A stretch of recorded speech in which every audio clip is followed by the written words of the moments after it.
very huge positive thing that came out of the UFC becoming such mainstream, I think, is because there's a lot of schools. There's a lot of access now that wasn't available back in the day. Hello, my name's Jamie Sparling of Affinity Martial Arts, Wausau, Wisconsin. Welcome to the FormABLE Podcast, where we talk about formable moments in martial arts as well as formable moments in the lives of martial artists. Before we get going, like, subscribe, don't smash the button. That stuff is delicate. But I'm sure that you want to know what we're doing in the future if you enjoy this podcast.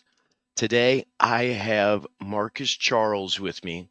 He is a branch owner of MKG Chicago, the Minnesota Kali Group Chicago, as well as Southside Kali. This man has been doing the martial arts for a number, I would say, decades, and we're going to hear his story here in just a moment.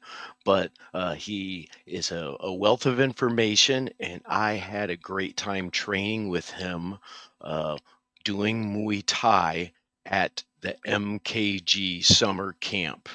Do you remember that, Marcus? Oh yeah, for sure, definitely. I tell that story. I tell that You do. story. Oh yeah, to the students because I remember we were doing the sprint rounds and Mhm. and I felt not awesome, right? And you would look at me and I was like, I just gotta keep going, just gotta keep going, just gotta keep going. And you looked at me and you're like, you okay, bro? And I was like, yeah. And then we did another round, and you said, "Bro, are you okay?" And this look of concern came over you. And then when we got to the end of the round, I ran outside and tossed my cookies doing Muay Thai for the first time. You That know, I don't remember. I didn't know that part. Okay. oh, I ran, brother. And part of it was the concern in your eyes. And I realized that I probably was changing colors right in front of you. But, I tell students sometimes, there's a time and place for us to go all the way. And there's a time and place too where we don't know. And sometimes it's our training partners that see it first. But you got pushed to that limit. Now you know where it's at. Now you know how to go past that limit, right? Yeah, brother. Yeah. Yeah. I felt horrible. And later, a couple people had sent me messages. It was like, good job. Good job. And I was like, I don't know. Come that Saturday night, I really needed to hear that because we went just like Mm. nobody's business. Yep. How's life treating you today, Marcus?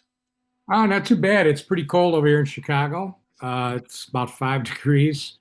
So on Martin Luther King Celebration Day, and got a little bit of snow, but not much because it's too cold, which is great because we don't need any more snow. So No. It's hard to get around in the city, right? With it snow, is, especially. yeah, because people tend to drive very differently, I'll say, in the snow and adding to the cell phone lean, Oh. and all that other stuff that goes on in Chicago when you're driving. Um, it becomes a definitely a testament to inner peace and tranquility when you're driving, for sure. You know, That is the nicest way to put it. Okay. And he's from Chicago. All right. So he calls it the way he sees it. But at the same time, I really enjoyed the way that you put that. Marcus, could you tell us a little bit about your story, how you got into martial arts, and later we'll move on to some of your instructors that you've had. I know there's numerous. yeah. Well, it's kind of interesting because a lot of cliches are out there now with Bruce Lee and Arnold Schwarzenegger and stuff. I was the guy that actually did that. One of the Mm, guys. Not saying I'm the only guy, but I remember back in the 80s in muscle fitness. I was into lifting back then.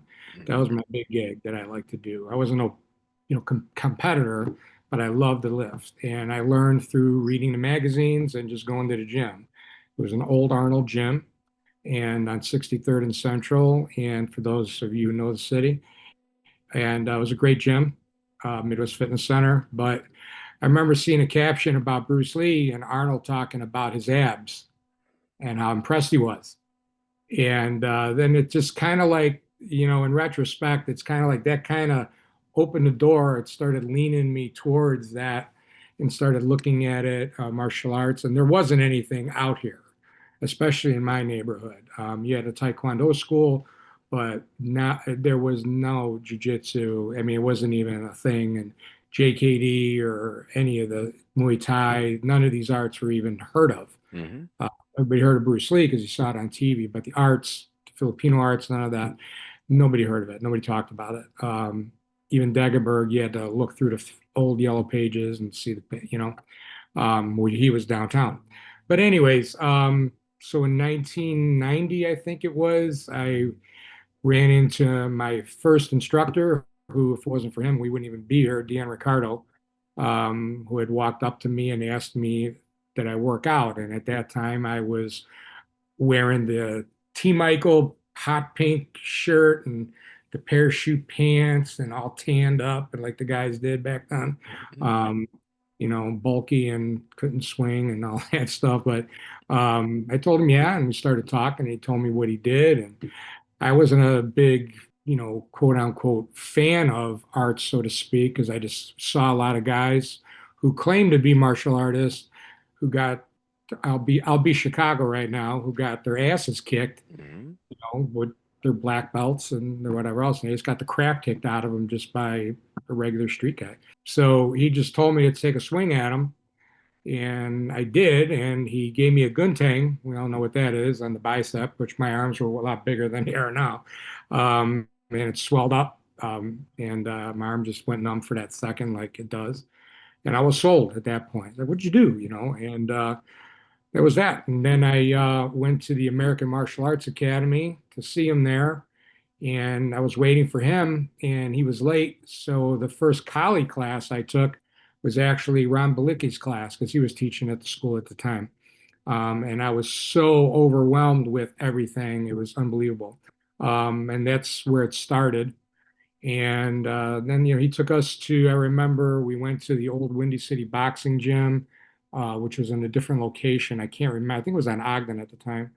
That was pretty cool, which that was kind of unheard of back then, different, going to different Mm-hmm. gyms. And then I remember going to Degeberg and seeing Arjan Chai and seeing Guru Dan for the first time. And I was just, you know, way, even now I am, but back then, especially just never seen this before, it's just such a plethora of information. It's an overload.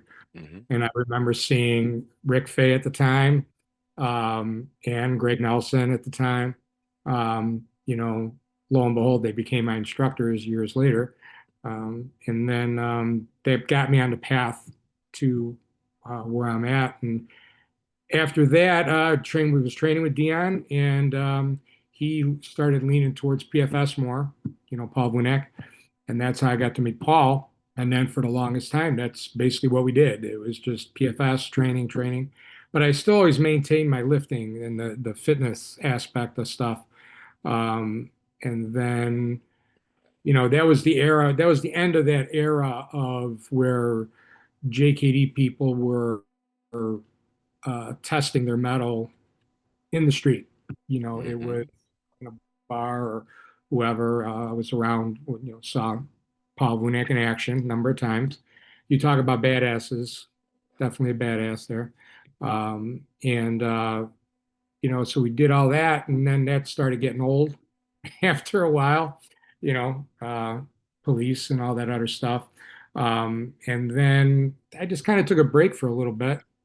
And then in my quote unquote second coming, I figured, let me look up this guy, Larry Hartzell, because Vunek used to talk about him. And that's the one guy I always could tell that Vunek was kind of afraid of. Paul being afraid of somebody is kind of, So then I decided to look up Sifu Larry Hartzell. I set up a private with him, and then I noticed that a guy who you had on a podcast recently, Steve Lilligan, had a school that wasn't far from me. So I was like, oh, cool, let me check this guy out. So Steve kind of helped me get back into the swing of things, back then. And then I met another guy named Tim Tokars. And after that, then it was just everything was steamrolling after that. I started training with Eric Paulson. Sifu Larry told me to start training with Eric Paulson. I started training with Rick Fay. and Greg Nelson, Sifu Fong, and on and on. And that's just basically what I've been doing since then. And that was the mid 2000s, I think. It's been a rough patch for the past 5 years or so because right before COVID hit, my mother had passed and she was my rock. She handled all my business, with the arts and everything. So when she died, it just everything went upside down for me emotionally, physically, financially, everything. Now things are starting to, all four wheels are on the ground again. Hmm. And so one of the things I'm going to shout out is in that situation with my mom, Eric Paulson and Tanya, his wife, called me right after my mom. I had to make the decision to pull the plug, and they stayed on the phone with me until I got home, which I thought was really, they didn't have to do that. No. I developed a really good, close relationship with them too. And it's interesting because I was into the whole street fighting thing at the time. I really wasn't interested in MMA and all of that. But I always looked at martial arts that there was always some sort of spiritual thing underneath it, quiet mind, dangerous body, compassionate soul. And Eric always brought that.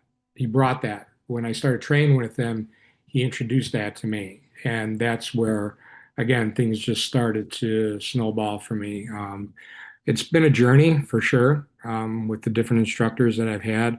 Uh, Arjan Chai, I started training with him. I met him back at Degeberg and then just didn't train with him. And then I went to a few seminars in the mid 2000s. And then I started training, been to the Thai camps. And then I got lucky where, I tested and everything, became an instructor in the TBA. That was another achievement. Everybody has been a major influence. I mean, Arjan Chai's attitude of never give up, keep going. Greg Nelson, who is another guy who is, I mean, anytime you start feeling sorry for yourself, just talk to him. And it's like you're going to feel really stupid because this guy's been through everything, Hmm. you know. And it reminded me of my grandfather, because my grandfather was from Ukraine and was in a concentration camp during World War II and everything. And so anytime he would hear about people being sad or depressed, he'd be like, for what? Because look at what you know what I mean? Look what he Hmm. went. Perspective. Yeah, it's kind of like the Greg Nelson. I'm not saying Greg Nelson is unsympathetic to your problems, but it kind of puts you in. It makes you really check if you say something to him because you're talking about a guy who beat cancer not once but twice. Yeah. You know, and then I don't even know what to say about Guru Dan.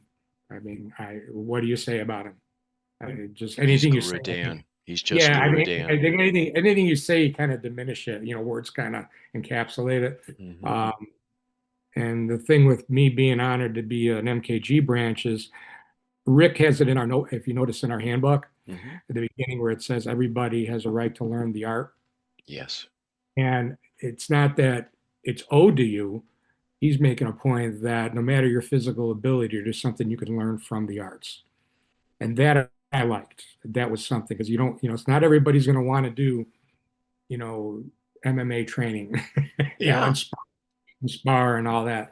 Not everybody's going to want to do that. So, came from I was a bouncer for 15 years at a number of bars, some decent bars. There were some that were pretty shady. Had a lot of experiences at those and just regular street fighting situations that came up over the years. But I've grown past that, I should say.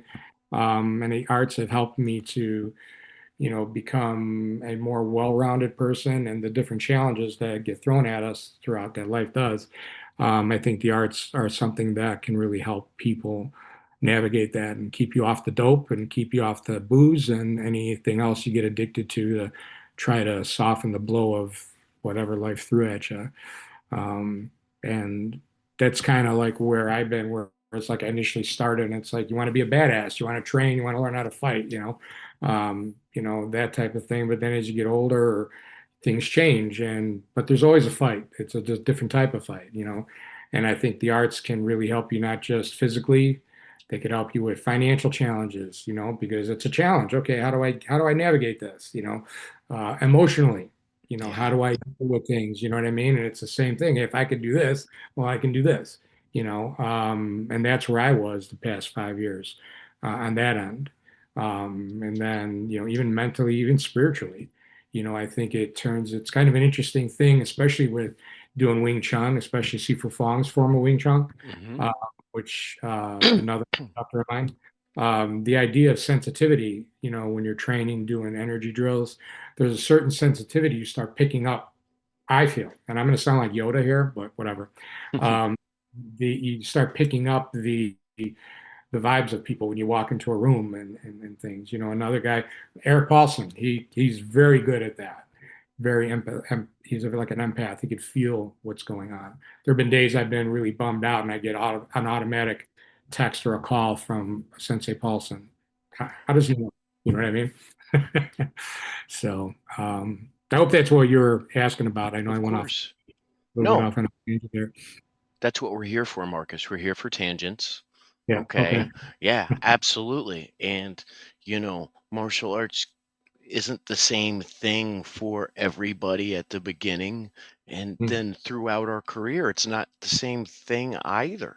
Why we Yeah. stick in it is not at all the reason that we start, Yeah. right? Yeah. It's been a journey, and I think as far as being, I mean, I love being a teacher. I mean, I went back to college and became a teacher now, teach history, and I train dogs. I love training dogs, and I train the people, but the dogs just come along for the ride. And I just love doing that. And, I think the best way for me to do it, because I still want to be an active person, I want to be the example, be an example, one of the examples for Hmm. people to inspire to say, hey, you know what I mean? If that dopey Southside thug can do it, you can do it. And I think that's my message to people.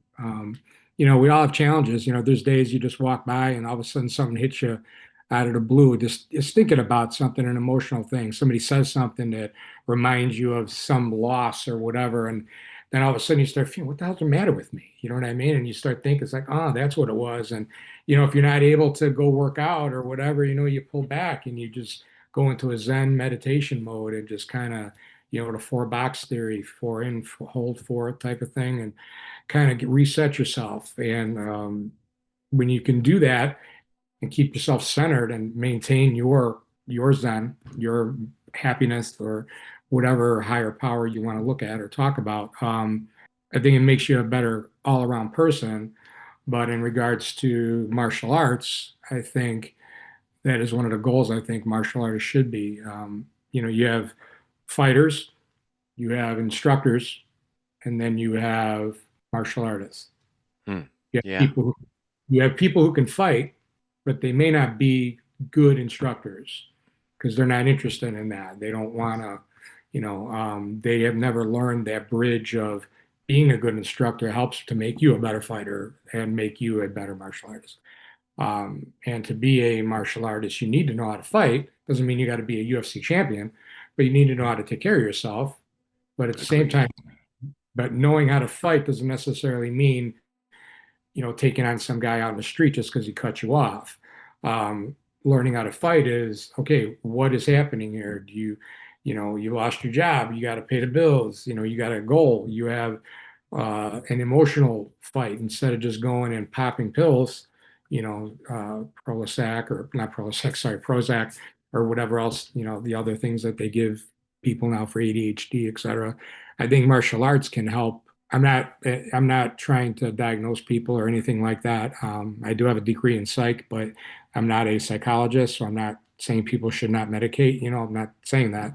But at the same time, I think we should try to do a lot of things to the best of our ability before we try to use something else. And I think using martial arts, because it just makes us healthier.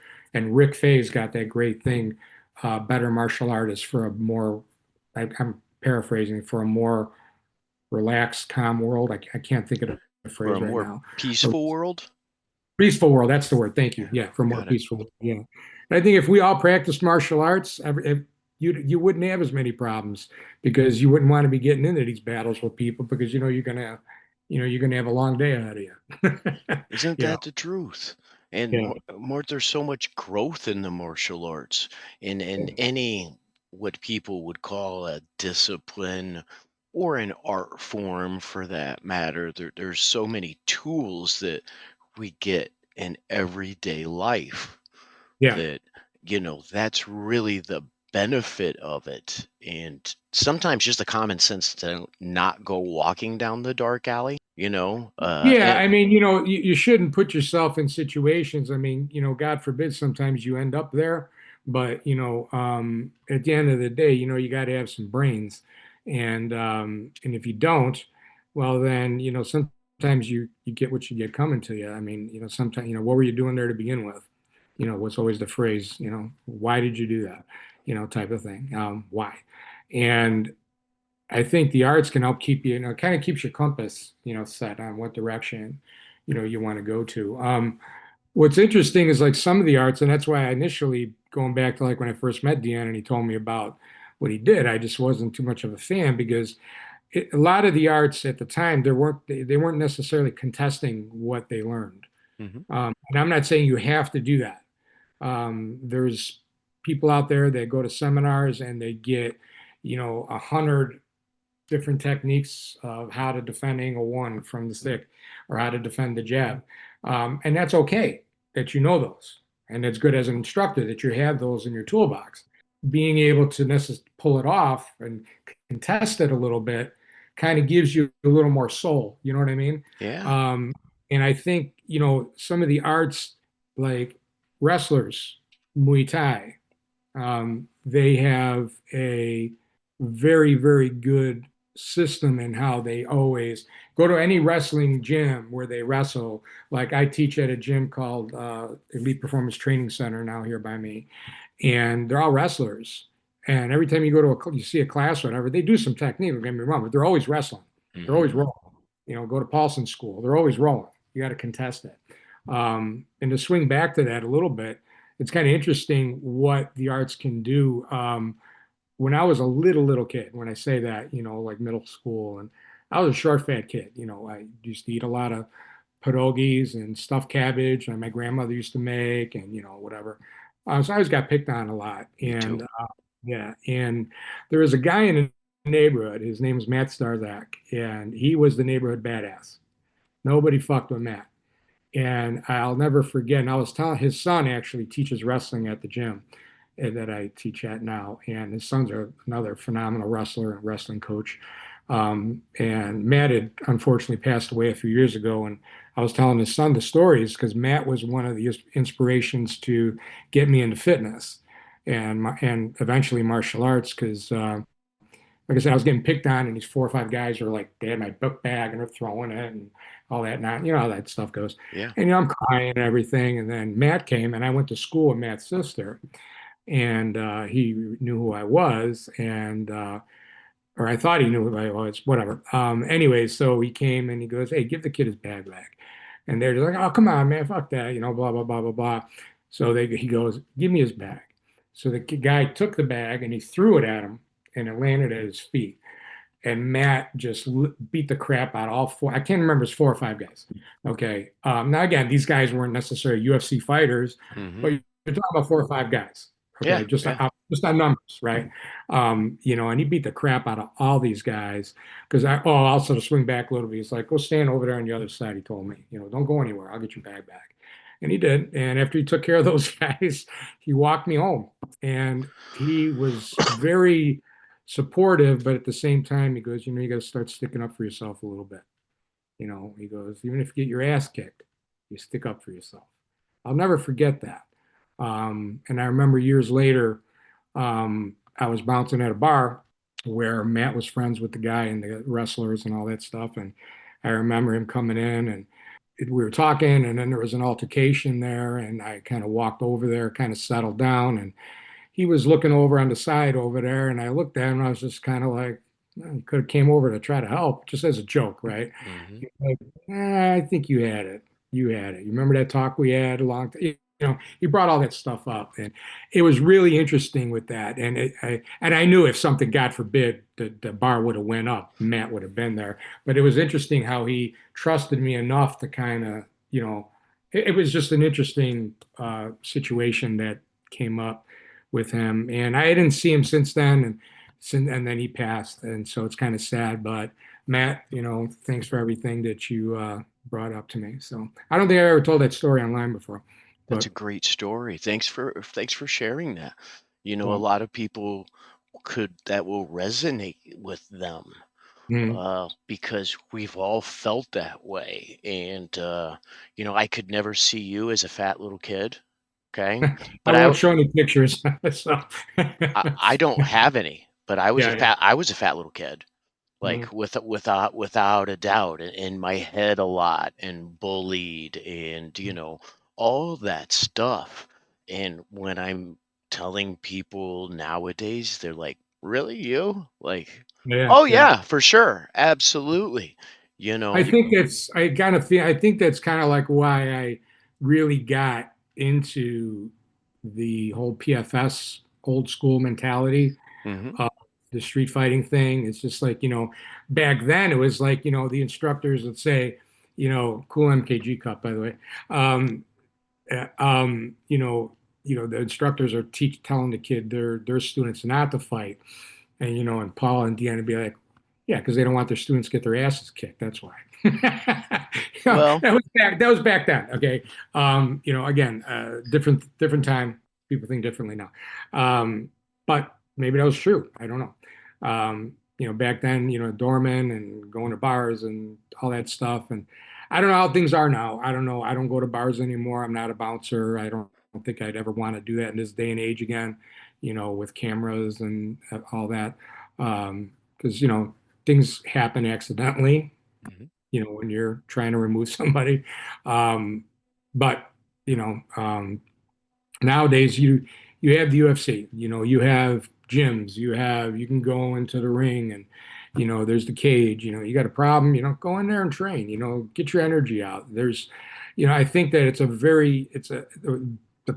very huge positive thing that came out of the UFC becoming such mainstream, I think, is because there's a lot of schools. There's a lot of access now that wasn't available back in the day. I mean, not only do you have YouTube and books and magazines and streaming and all kinds, just click on the internet, you could find something. But there's actual physical gyms now where you can just go and work out. And, if you want to spar, and it's there, you have that release there, which wasn't available not even 20 years ago. yeah. Now it's just all over the place, which I think is good. I think it's really good. But yeah. Nowadays, too, I'd like to tell the students, like, 9 out of 10 times a bully comes from fear, right? I Hmm. mean, and nowadays, like, if you really want to test your mettle, like you said, like, there are local MMA shows, there are boxing gyms everywhere, and the person that's kind of looking for the problem usually isn't there to test their mettle. Yeah. That's not what they're going for. I mean, I know, right? But I'm just Yeah. Yeah. saying, in the midst of, that's one of those things that we pass on to our students, but also I think it helps to remind them that the resilience factor of Hmm. being a martial artist and going to class and practicing. And that's what I heard from you earlier, was a lot of, talking about our John Greg Nelson, and people that have been through some real stuff in life. And, Yeah. the resilience factor of a martial artist is a little bit different, right? Yeah, and it also comes. It depends on, maybe, I don't want to say the art, but how it's taught to you. The, Like I said, I brought up wrestling. Greg mhm. Nelson has a wrestling background. Yes, sir. Um, you know, the Muay Thai. They also have that resiliency. Boxers train MMA. It's that idea of never giving up. It's just, it's a fight. You know what I mean? Everything's a fight. And that's not negative. It's just it's a fact of life. There's always a challenge coming up to you. Whether you get up in the morning like today, it was cold. I didn't really wasn't in a mood to go work out. I really wasn't. But that's where the discipline comes in because I said, screw it, I'm just going to get up and go. I got the day off. It's Martin Luther King Day. Boom, I'm going to go work out. And I did. Excuse me. And I'm glad I did. I had a good workout. If you can do that through, and that's an easy fix, but when you got, bills to pay, mortgage, or there's a challenge coming up, whatever it is, health, you know, um, that's where I feel that this is the ultimate tool to help get you through that. You bring up Arjen Nelson. He just competed in Vegas, and for it was a no gi tournament for BJJ, and he did pretty well. So guys in the 60s, that's definitely inspiring. Yeah. You know, you know. So I got to be a partner with him for a few rounds at an MKG camp. oh yeah, that's Yeah. cool. Yeah. That's It cool. it was an amazing experience, and sometimes I'm kind of starstruck by different people. And at that Yeah, point, I worked out with him a little bit, and I felt like why I had something to do. I wasn't starstruck, if that makes sense. Like if I see yeah, him yeah, see him now, I'm still a little bit like, do you remember me? Or yeah, yeah, yeah, hey, yeah, right, yeah, yeah. but if he was holding the focus mitts and I was doing what Sifu Rick Fay asked me to do, then I didn't think about that. Right, right, right. But you could always say you did it. How cool is that, right? Absolutely. Yeah, no, Yeah, yeah. it was a great experience. People came over to me later. They were like, "You were working out with the man," and I was like, Yeah. "I know." Yeah, For right, right, right. Yeah, Yeah. very, very, very cool. Uh, one of the things that we were talking about, and what I got was like a hint of spirituality in the martial arts and some of that's been passed on through your instructors to you, and condolences on your mother. Thank you. That is a devastating thing, and it Yeah, really there's it nobody more loyal than your mom, you no, know. no, not at all, not at all. And to know that uh, someone like Sifu Eric Paulson and his wife were going to be on the phone with you at that time. I mean, Sifu Eric Paulson is one of the toughest men, like Yeah, tested, yeah, for yeah, real. yeah. And there's usually an element of grace or softness to some of those men, maybe. Yeah, I think what we were talking about earlier with that is that there's a certain amount of what martial arts gives you is that confidence. Hmm.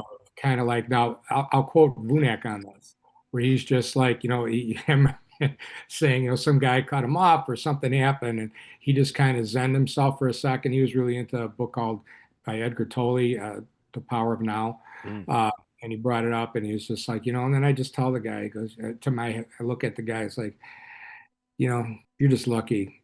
Oh, yes. You don't know how lucky you are, man. And again, you don't know what's going to end up in a fight. You may win, you may lose.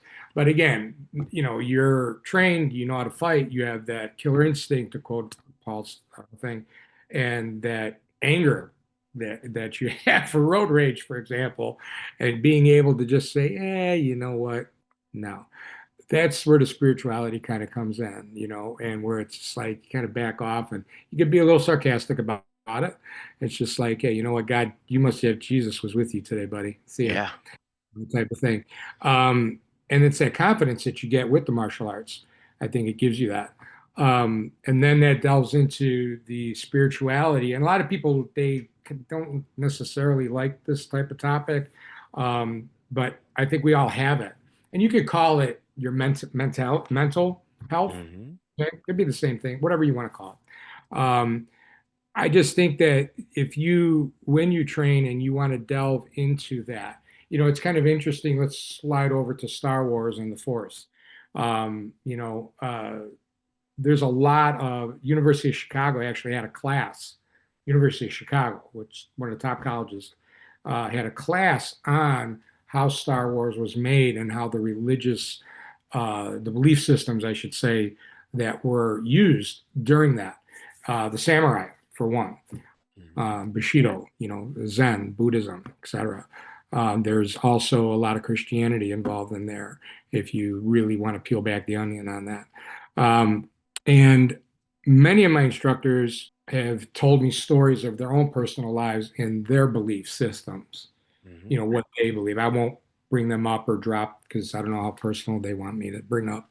But I've come to a realization that the more you train, the more physical you get, and the more, what I mean by physical, those endorphin rush and that release that you get from training.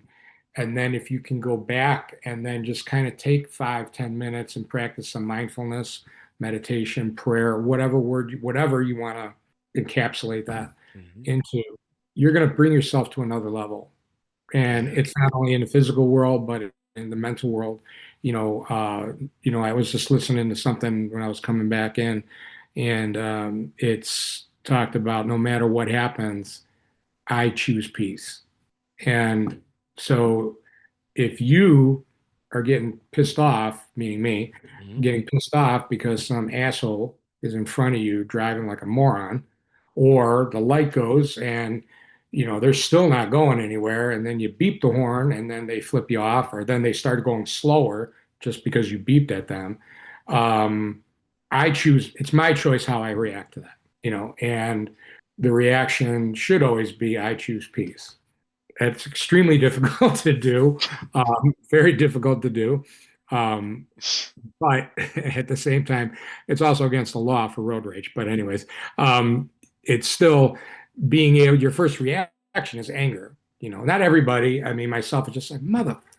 Yeah, why not? You I mean, you want to talk know, about spiritual enlightenment. If you got two hands on the wheel, yeah, they're all of a sudden, it's like, I got all this, you know what I mean? Like, that is a yeah, testament. And driving in Chicago, yeah, especially, yeah, not yeah, spiritual, this guy, when I'm yeah, yeah, driving in yeah, Chicago. Oh my yeah. gosh. But those are just that's an example. I mean, it could Yeah. be a coworker or a student, and sometimes you do need to raise your voice and say, "Hey, listen, man, you better straighten your act out." I got a guy who wants to go into the Marines. I'm training him, and he's sometimes has an excuse, or I thought it was an excuse, not training, or this came up, that came up. I laid it down. I just like a drill sergeant would, just to prepare him. Hey, look, you're going to do this, you got to do it. You're not going in. I was in the Air Force, so I could say this. You're not going to the Air Force. You're going into the Marines. Hmm. Okay? You got to, make the decision. He's a great guy, good student. Actually, he's becoming a good friend even. But there's times where you do have to kind of have some anger, because it kind of, wakes you up. I mean, even Jesus, he got ticked off and kicked over everything in the temple, right? So Yeah. there's a place for everything, like the scriptures say.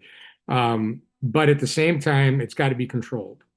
You can't just lose it, because that's when your spirituality is not there. You're just in a rage, and you can't do that. That's just not healthy, and that's not a martial artist. You got to be controlled. And that's why I think sparring is so good, controlled sparring, Hmm. because it gives you that soul of having just you and that guy in front of you, and you're developing, because what do they say? You make somebody, if you get mad in the ring, you lost. You get mad in a Hmm. fight, you lost. Um, and it's an interesting thing when it comes to the spiritual aspect of the arts, because if you look at, like in Muay Thai, when they go into the ring and they have the Ram Muay, the dance and the respect and everything, that's all spiritual. Um, coming from the street background that I was in for all the years, it's a different game, right? Because in the street, you have not only the guy that may be in front of you, you may have the other guy that's over here, or whoever, right? Hmm. Uh, you have all kinds of environmental issues that come up. You never know what's going to happen. Okay, there's a lot of unknowns. Then you have the ring, where it's you and your opponent. You have a referee, you have your corner, you have security around you, and it's just you and the guy person in front of you. So it's different. Not better or worse, but it's different. Street fighting, I don't know if it builds your spiritual awareness or not. I think sometimes maybe you need to get knocked down low so you can get back up. Things need sometimes to be broken down before they can be built up. Um, you know, there's that phrase of things don't fall apart, they fall into place. And I think if you can remove yourself, and again, I don't know, I'm not in that life anymore. I don't know if street fighting and people are getting into these street scuffles anymore. I have no idea. Because of the police, the people get sued a lot now. You got cameras and everything. I don't know. I honestly don't even want to know. But I think the ring can help you achieve that spirituality, to swing back to your initial question, because it it's you and that person in front of you. And there's not much more real than two people getting ready to test their test their mettle, so to speak. It doesn't get more real than that. Yeah. Um, so I think that that's a big thing. But also, as far as your emotions and mental health and spiritual health, I think that you need to have an instructor, or at least on your own, do the JKD way research, find a system of belief that fits you. You know, whether you believe in Hinduism, Buddhism, Christianity, and then the different sects of Christianity, Catholic, Protestant, etc., Muslim, Judaism, whichever you feel helps you in here, then that's the one for you, you Yeah. know. Like And what I hear there is something that can bring us like a quietness of spirit, mhm, right? Because in as you described, the ring or the cage or whatever experience that is, so you have the two individuals, right? And mhm, if they're very wrapped up in what everybody's yelling outside of their coach's voice, they're done. They're right. done, right? If all the eyes are on them and whatever that is, they're done. There's so many things because the task is right in front of them and they have to stay in the moment of that task. Yeah. And I also think though there has to be a balance of things. You need to kind of, keep one foot in the realm of reality. Yeah. And and like when I had my second coming, to swing back to that, I always like hanging around and learning from badasses. 'Cause like I brought up Matt Starzak, Paul Vunak, and then when I came back, I started training with a guy named Tony Cicchini. I don't know if you know who he was. Mm-mm. He was another badass catch wrestler in the neighborhood, and not in the city of Chicago.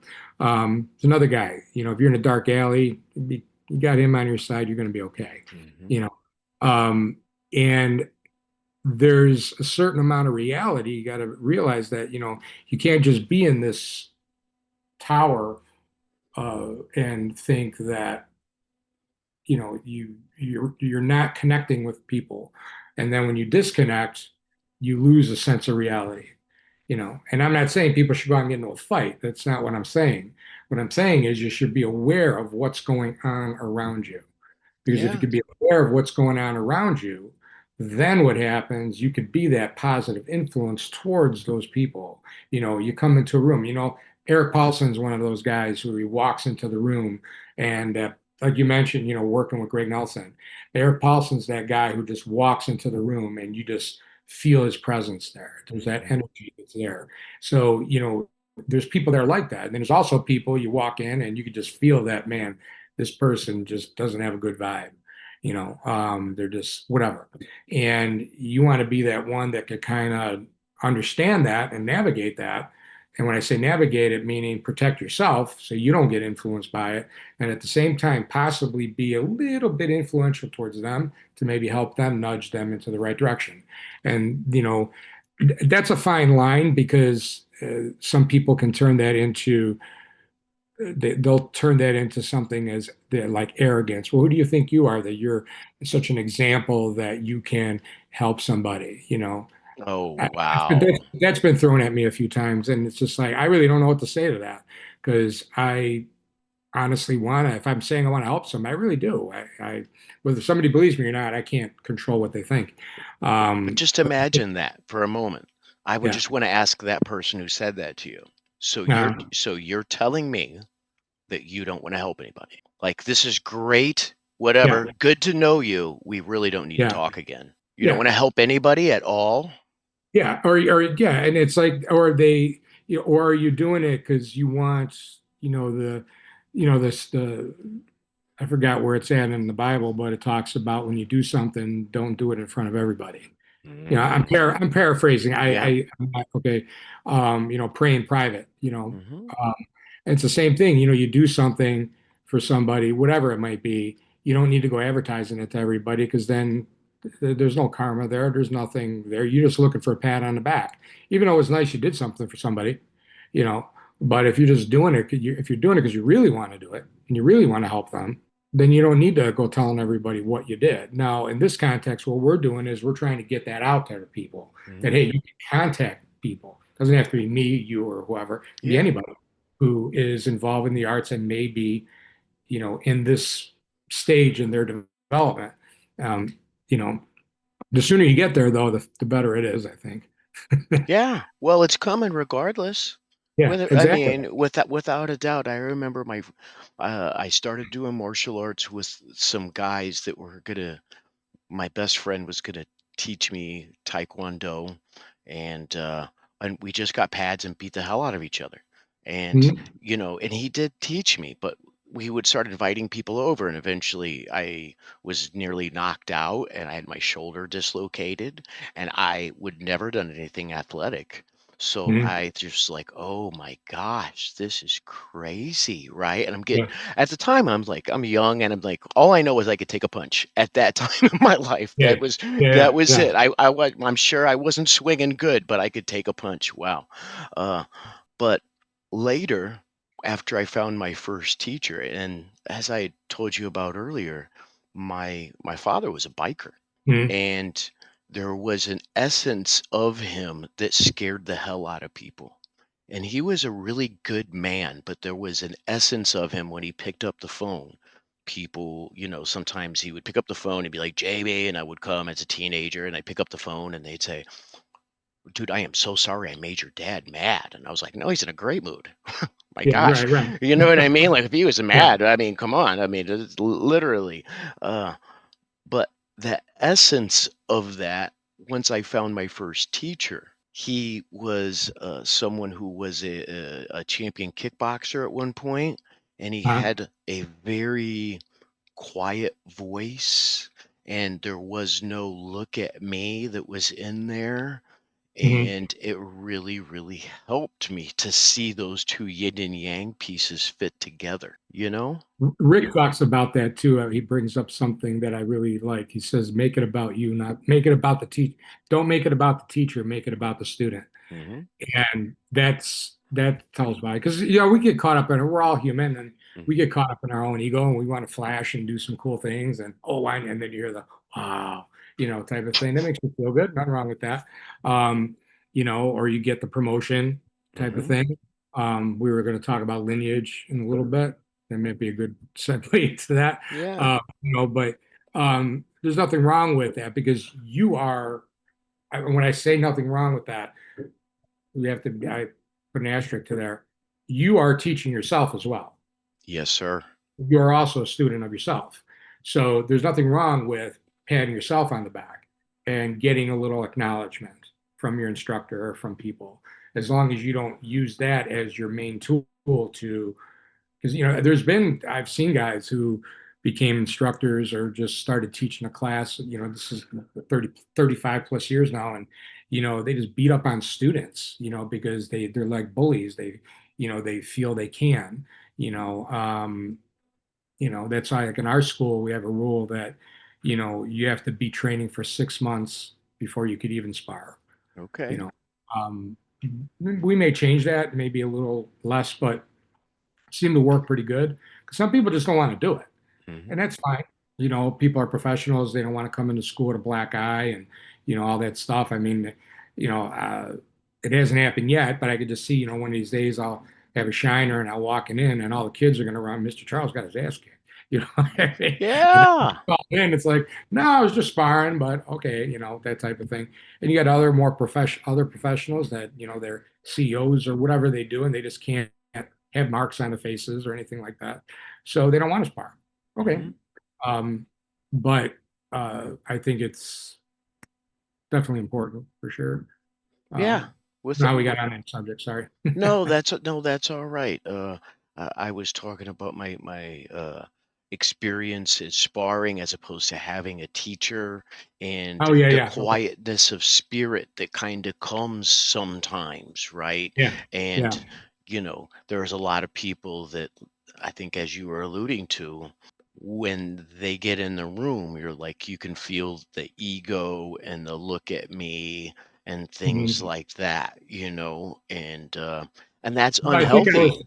yeah, I think I was, what I mentioned was like when some people they come in, there's a presence about them, and it's like Paulson, he comes walking into the room, there's a presence. There's not an ego, but there's a presence. It's just like he's a guy, he's a guy who's calming. He's a guy who there's just a light that draws you to him. You know what I mean? For And the then you, record, I was not talking about Sifu Eric Paulson there. oh, the okay, big okay, okay, the big okay, ego. No, no, yeah, no. okay, I was yeah, just okay, building off the quietness of spirit thing. I just want to confirm that right yes, for quick, sure, so yeah, we're all yeah, yeah. I Same with me. I wasn't. Yeah, I got you.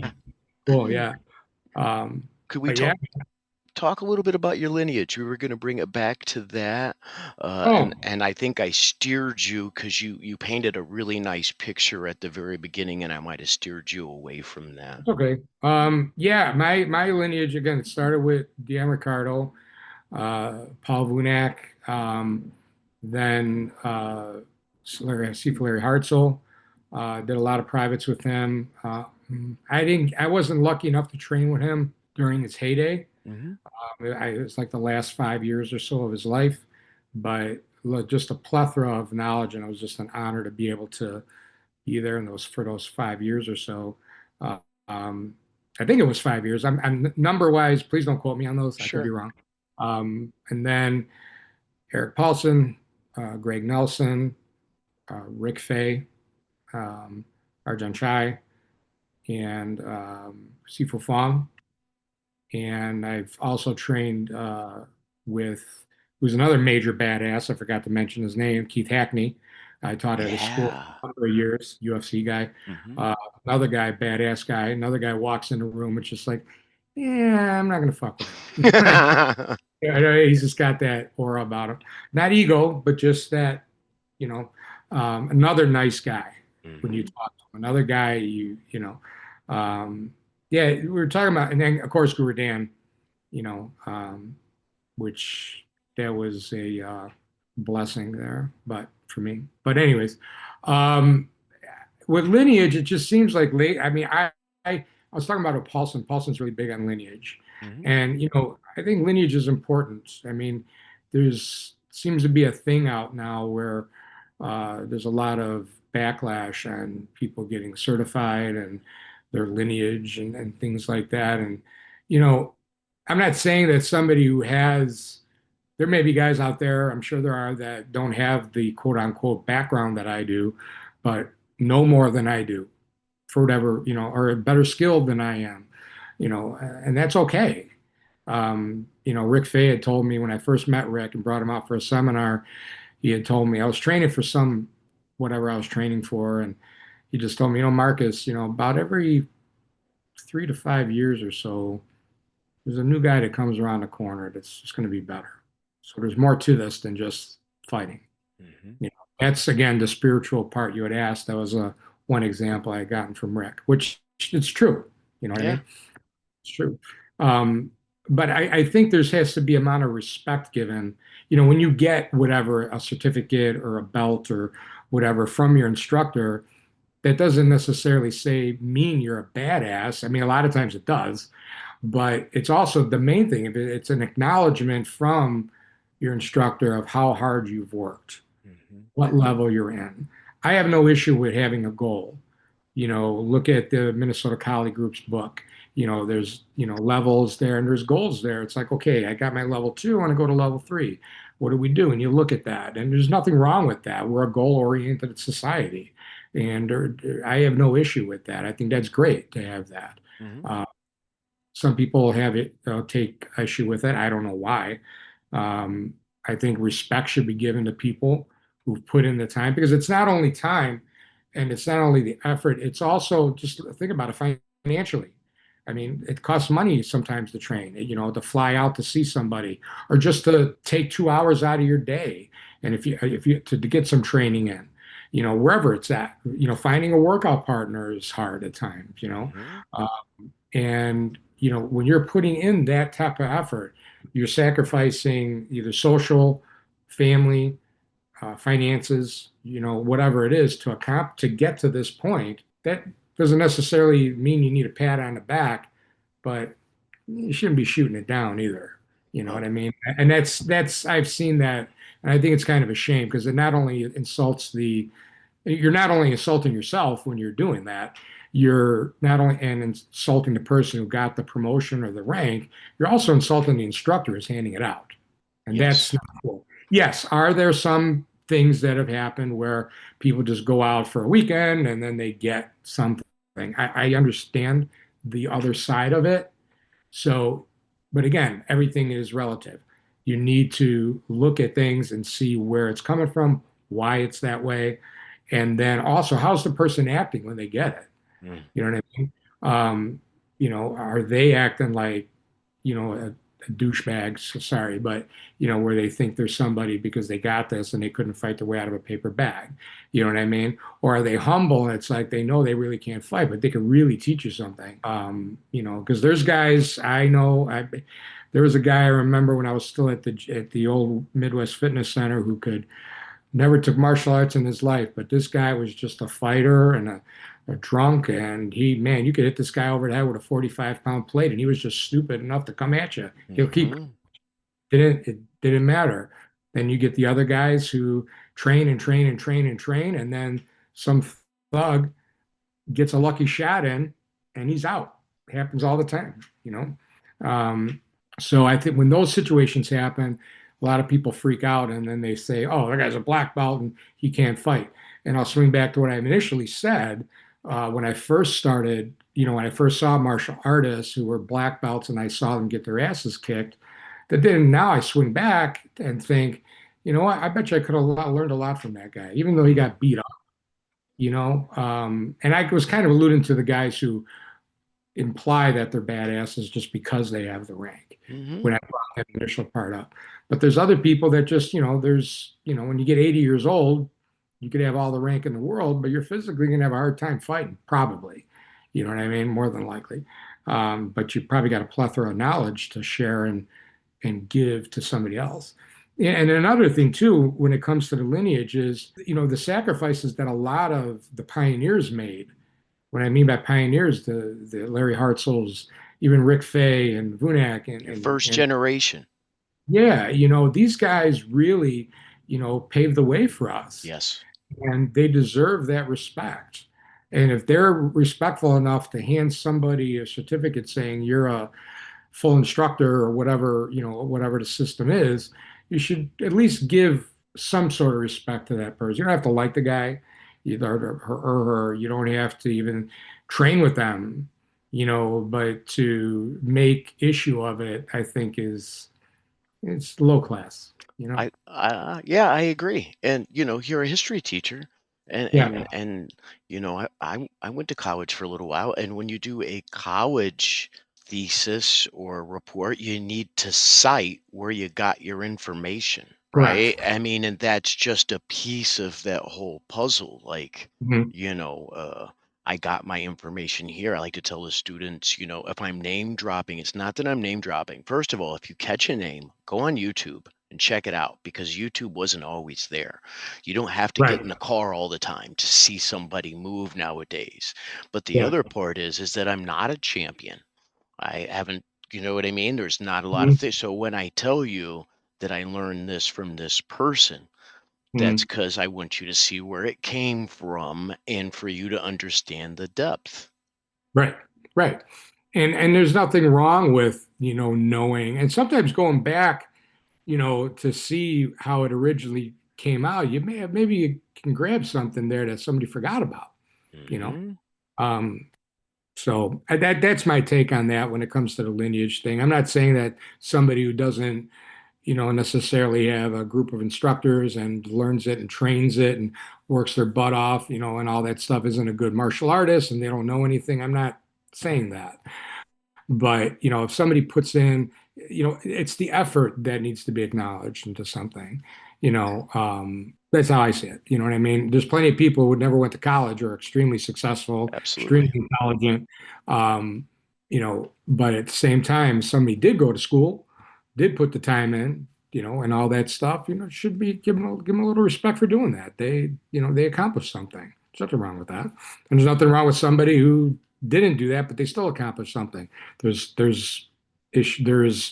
acknowledgement to that as well. It all depends on what path you choose. Like we chose martial arts. There's other people who choose other things. You know. Totally. And we live in a call out culture, right? Correct. We Yes. just do, where all of a sudden, and there's nothing wrong with it. And, I just turned 51. When I was a kid, it was like you're supposed to be seen and not heard, right? Right. Now Well, everybody that's a needs, little. yeah, Yeah. now needs everybody needs to be heard in every way, right? Yeah. And in that way, we do a lot more talking than we do listening. Yeah, and that's the thing because people don't want to. What is that from White Men Can't Jump? Yeah, but do you really hear Jimmy? You listening to Jimmy, or do you really hear Jimmy? You Hmm. know, and that's the same thing. It's like people just, there's people the one realization I came to is when I went to college and got my degrees, et cetera, and I'm dealing with these professional people that at the end of the day, some of them are just as egotistical as the quote unquote non-educated, where they just, if you're lucky, they'll wait for you to finish saying something so they can just get their point across instead of listening to what you're saying and having an intellectual conversation about it. And even if you still don't agree, if you find the common ground in something, it's okay. I don't really agree with you, but you know what? At the end of the day, I heard what you said, and I respect that. That's what you think, and that's where egos come in. And I think martial arts, to swing back to that original point of, it kind of keeps you in check, keeps you real, you know. Yeah. Yeah. I remember starting sparring. Then I started doing martial arts with Guru Steve Fristo. We lost him during COVID. He's an amazing human being. Uh, and we did some sparring, and, he trained me really well. And then I moved out to New York City. And there was something about at the New York Martial Arts Academy, the raw aggression of a city person as opposed to somebody that grew up in a more rural area.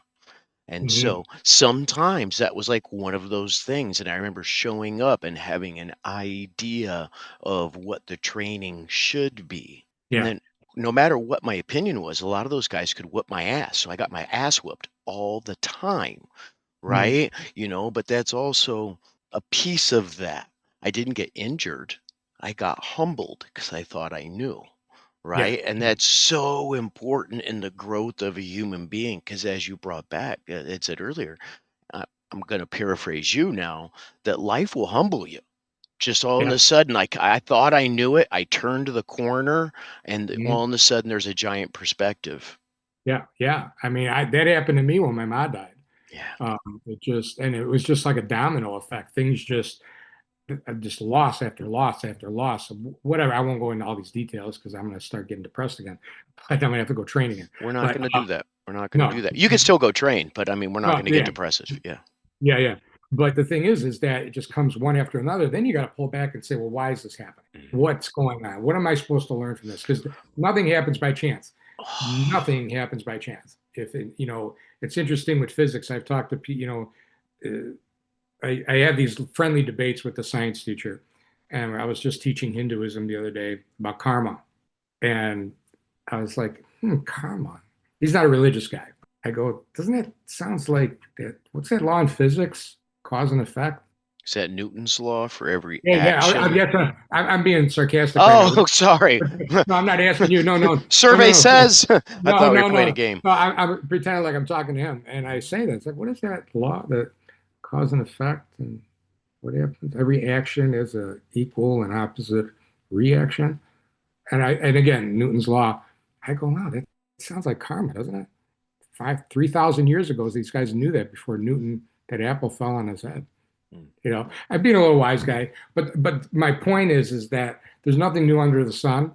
Mm. Everything we do has a consequence. So whatever we do, you're learning from it. And if you don't learn from it, it's going to keep happening to you until you learn from it, and then you can move on.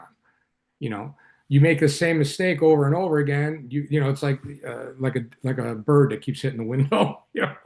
It's just maybe once or twice, and then after that he's done. But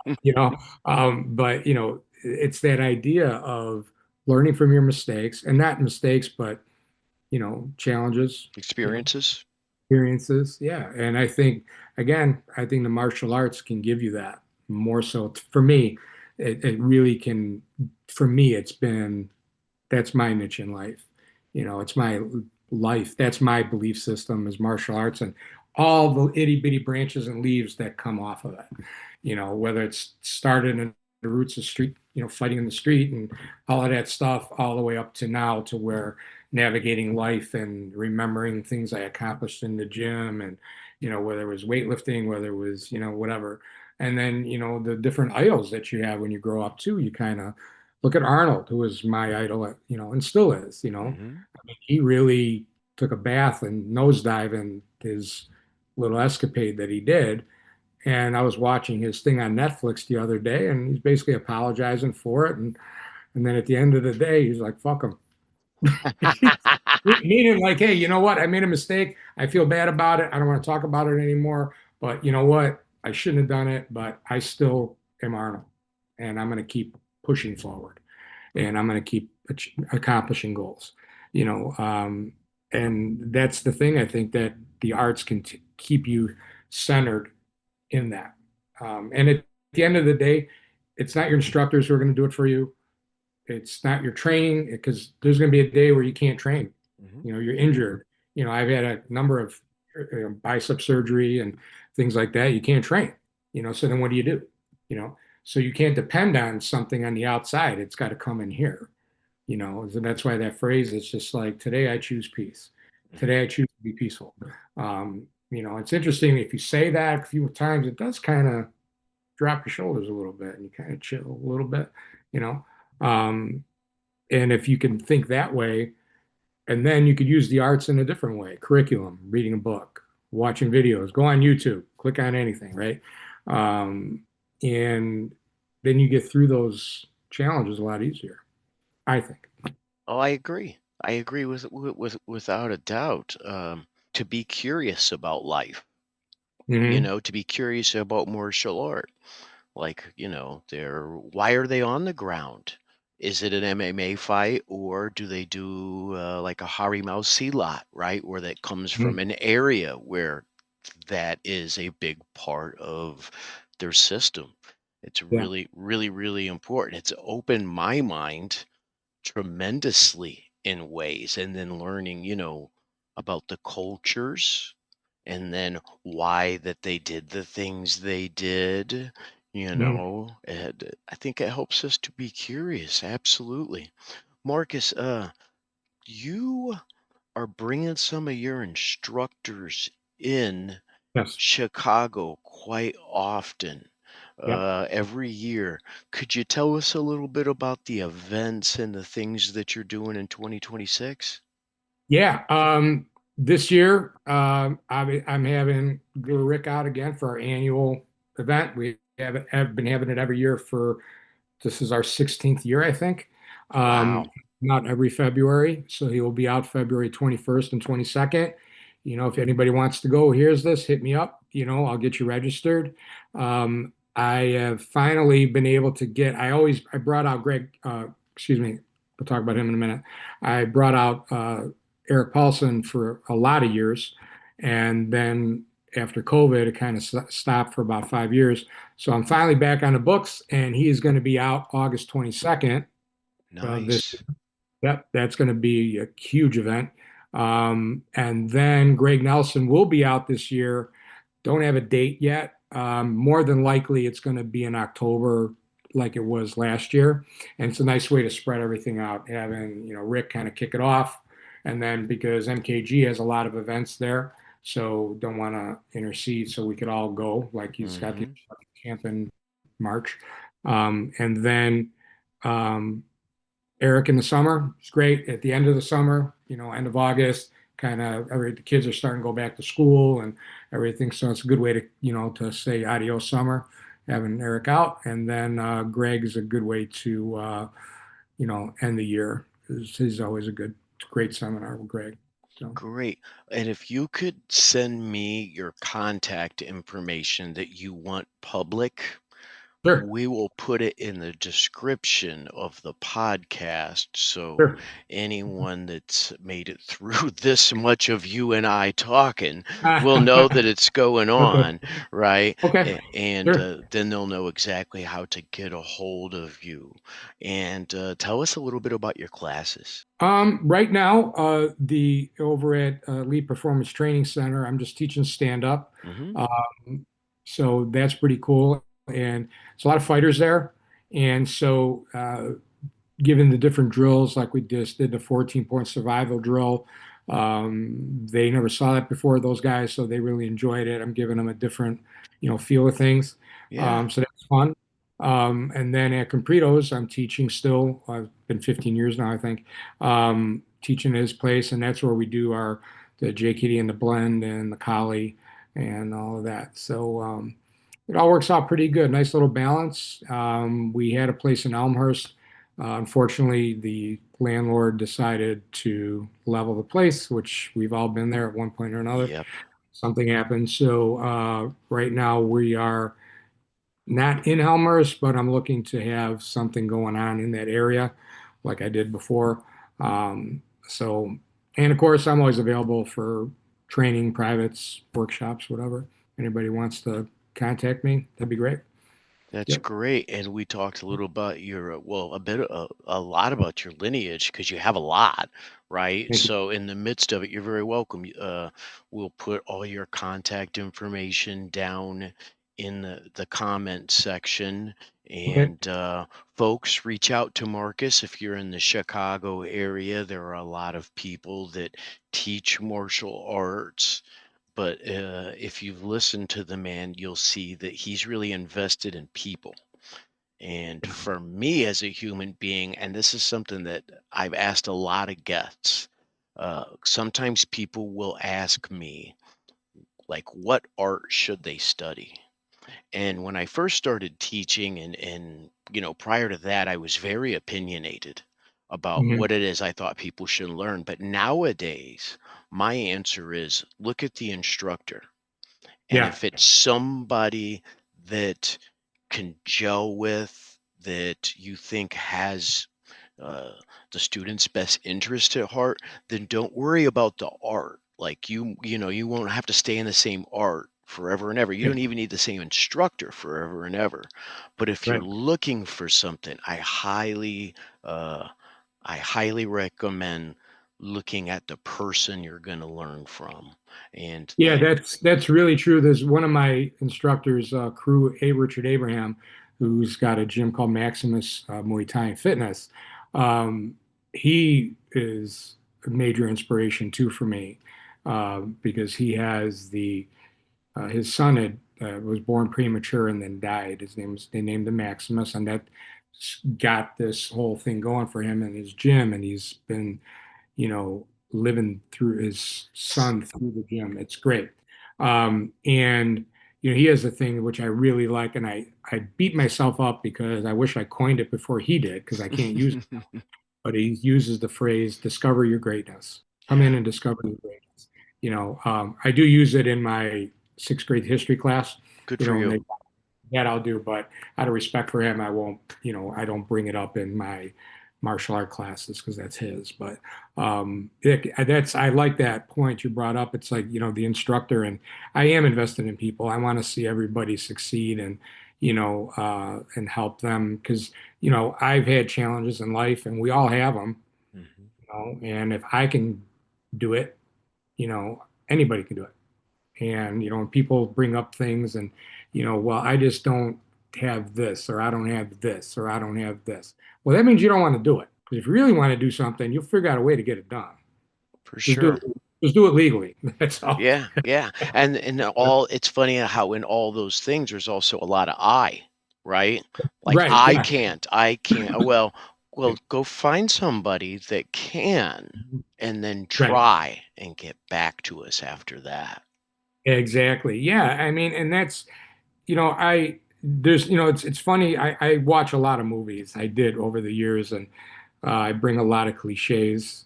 Me There are a too. lot of quotes from movies, and in Rocky 2, when Mick told him, you got to fight, right-handed, or left-handed, whatever it was. I can't remember offhand, but he's yelling at him. There's no can'ts. There's no can'ts. And then he says, "I'll beat you uglier than you are now if you don't learn." But we'll move that out. We won't bring that up. But there's no can'ts here, and that's the thing. When you start saying "I can't," now you've already defeated yourself. You got to be obviously logical about it, but and I think if those are the things I try to instill into all my students, whether they're adults or kids. But I do that with the kids a lot, and the sixth graders, and it doesn't necessarily resonate with them because they're sixth graders, Mhm. but it's there. And one day, that seed that I planted, it'll sprout. One day, you One know, day. one day, whenever it is. And I think that if you can make an influence at least on one person, you've accomplished more than the average you know, Yeah. just goes to work every day, comes home and, eats some cheeseburgers and whatever. I think, we have a responsibility. We decided to do this, and we have a responsibility not only physically to, help somebody out in the street who can't help themselves, God Mhm. forbid. Um, by the way, you see that, call the police because we live in that era now where the weapon is the pen. It's not the fist. Oh, Call without a doubt. Scream, but just realize nobody's gonna help you. They're gonna take out their phone and film it. Yeah, yeah. You know, but if you need to, then, help those who can't help themselves. But that's not just a physical thing, right? That's also maybe a mental thing. That's maybe, hey, just walking up to somebody, giving them a smile. You know what I mean? You Mhm. see them a little down. Hey, how you doing? Type of thing. All these little things that we can do to make somebody's life just that much better. You know, um, I think us as martial artists, we have an obligation to do that. I think anybody has an obligation to do it, I should say, but us, what we do, I think we have a responsibility to do that to others and to show them the beauty of what we do.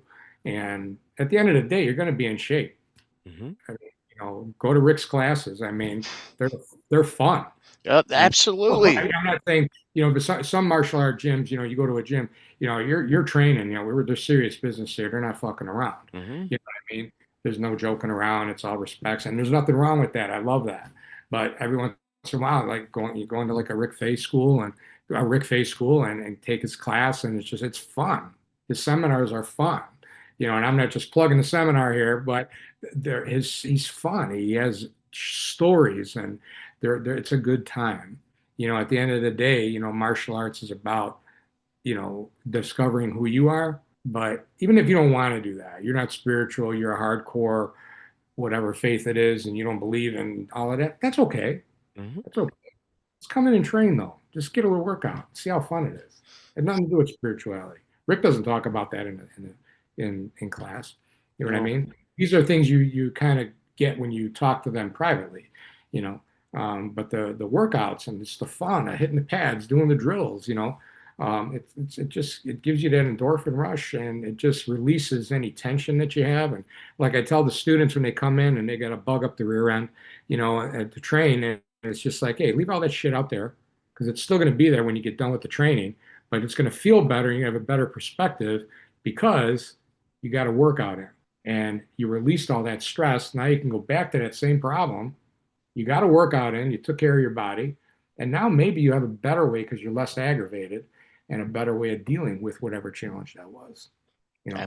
Absolutely. And you never leave or I never leave the gym or a seminar and think, man, I shouldn't have done that. Right. Like one thing about Guru Rick, I've not had the conversations too much on spirituality with him, but Mhm. from the very first time I saw him, there was an essence at the end of the seminar and throughout it that he wanted us to be better people, Yeah. not like finger pointing. Don't Mhm. do that. Now, sometimes it's blatant honesty, right? And Yeah. that's okay. But it's just in the essence of it. I'm attracted to the instructors that seem invested in me more than just financially or uh, even to turn me into some type of badass or whatever. Well, it's interesting you brought up financially because when, this industry Hmm. I've had multiple different types of jobs over the years. And dog training, I don't get it that much, but with this industry, everybody's always looking for a deal. Hmm. And they're always trying to get out of paying, but they still want to train. Hey, can I clean the gym? Hey, I got this to do. I got this to do. I can't train. There's always an excuse. And, or you charge too much. You Hmm. know, I've been told that about seminars, okay, well, I got to pay them. Okay. I don't make money on these seminars. I should. I Absolutely. mean, Rick's always saying, we should, he wants the host to make as much as he does, type of thing. Okay, whatever. I'm happy just breaking even and getting the training, but Hmm. fair enough. But the thing is that even if I'm told I charge maybe too much for classes, that's happened to me periodically. Hmm. I didn't get this for free, and I'm not saying I should have. When you pay somebody for something, it makes it worth more. Yes. I've had people who say to me, "Why are you flying all the way out here when all you got to do is click on YouTube and you learn the same thing?" Oh, And that's going back to the lineage thing. yeah. And it's like, it's just disrespectful. It's like, when you pay for something, you're more invested in it. Hmm. And if you start breaking, well, it's $600 for five privates. I'm just throwing that out Hmm. there. And well, you know what? I can only pay 300. Okay, I'll give you three privates then. Well, can I pay 300 and then pay 300 later? No, because if you want to do that, then that's $700. You'll pay 350 for three privates, 350 for another. But if I break it down, I say, yeah, that's okay. You could do that, whatever.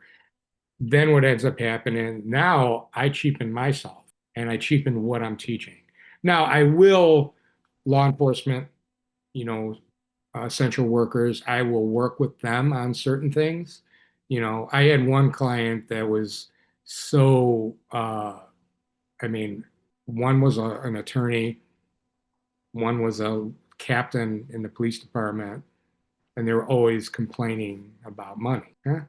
Yeah, again, they're all making six figures easily. Again, I don't know their bills, but it's that negativity of money and how you think about things, going back to what you want, can't, and all that.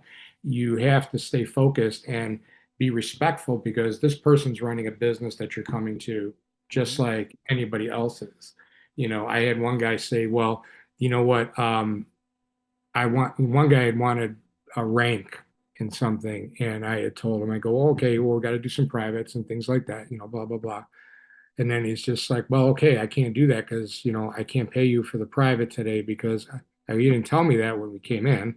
I gave you a break by saying you could pay me as you come, and he didn't. And you're telling me, well, yeah, but I got to pay my rent and my car payment. I go, why don't you call your landlord and whoever has the note on your car and tell them you can't pay them? Why are you coming to me right away? And the eyes pop wide, huh? What are you talking about? That automatically tells me right there. Again, I get it. What we do is more disposable income. I get it. I understand that. But when you're telling me that, you're telling me you don't think that what we're doing is worth anything. And that's the downside of this, financial part of what we do here. I've not seen it in other businesses. I'm sure it does happen, but when it comes to this, it just seems like everybody's always looking for some sort of a break or a deal. And it just seems like when you start going down that road, to give people that, they just fall away. They don't train anymore. They don't respect it anymore. And then they end up going someplace else and they're paying full price. Almost every time, almost Yeah. every time. And we're going to break a giant misconception and whatever on this podcast right now. Okay. All right. Are you ready? Yeah. Martial arts is not the path to great wealth most of the time. So when we Yeah. look at Right. when we look at Exactly. the amount of the lifetime that somebody's put in to have Yeah. this, and then we're going to go and give them a small portion, even if we think it's big, it's Yeah. like that's just, we're not in it for the money, Yeah. but we Yeah. have to pay bills just like everybody else. And I'm kind of a smart aleck at times. I just can't help it. But I've actually Okay. taken to tell students in the midst of that, like, I understand that you have an idea of what's going on here and everything, but Yeah. every time you watch a kung fu movie, Hmm. the part that was on the editing room floor or wasn't written was where the student had to go and pay in US American currency if it's a movie that's shot here or somewhere else for the time of the instructor. It's instead of, it's always just like he has some other thing that's going on, right? And then he spiritually gets his income from above or something like that. And Yeah. Yeah. Yeah. no, no, no, no, no, no. Doesn't happen. Right. It doesn't Right. happen. It's Yeah. not sexy. And for every MMA fighter, movie star, or martial arts instructor that we follow and we admire, there was a moment where they went in the office and they signed a contract or made out a check. And Yeah. that's a piece of just of what it is, and how that thing goes. And Yeah. you know, thanks for talking about that. Because, honestly, I was somebody that had some opportunities to train with some people. And I uh, once told Guru Dan I couldn't come to a seminar because I couldn't afford it. And Mm. he just looked at me and he goes, Jamie, you don't charge your students, Jamie? And at the time I really wasn't. Hmm. And it was one of those things. And then I went and he seemed unhappy, not mad, but unhappy Hmm. at that moment. And then I went to a couple instructors, and they told me what you said, which is I was devaluing it, Yeah. Yeah. right? And that hurts somebody that has dedicated their entire life to it. Right. Yeah. And somebody like Gurdon, he did that. He has dedicated his whole life. Yeah, for sure. For sure. Absolutely. Absolutely. Um, I got to start wrapping up here, buddy. Okay. Uh, All yeah. right. Well, this is Jamie Sparling from Affinity Martial Arts, the FormABLE Podcast. We talk about formable moments in the lives of martial artists and formable moments in martial arts. Today, we had an excellent episode with Mr. Marcus Charles of MKG Chicago and Southside Kali. We got to talk about mentorship as well as all of the benefits that can come from martial arts training. Go into the comments, leave us one comment that tells us a benefit of some type of training that you've done in your life. And I'll have Marcus back on the show at some point, and go in the Oh, good night. descriptions. You got it, brother. This was great. Uh, Go in the description and find the links. If you're in the Chicago area, train with him. And if you want to be mind blown, he is amazing. However, go to see Eric Paulson, go to see Rick Fay, go to see Arjon Greg Nelson, see where the some of it originates, and then you'll have an idea what you can train. And if nothing else, you'll be inspired. Thanks for watching the FormABLE Podcast. We appreciate you watching, and leave us a comment. Go see Marcus. I think we hit it all, right? Yeah, we did. All Thank you, right. guys. That's it. Thank you so much. Yep. Take care. Yeah, bud.